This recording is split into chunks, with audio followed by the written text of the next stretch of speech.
So there wasn't consistent adhesion under the upper crack either.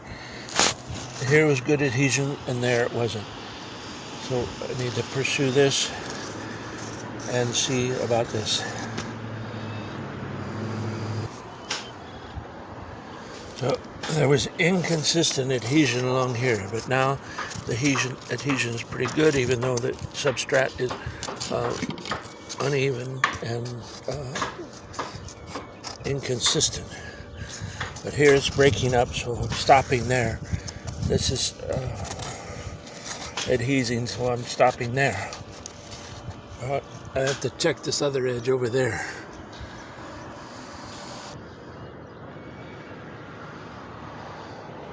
So I use the wire brush to clean it up, and then I use this other brush to clean up the dust.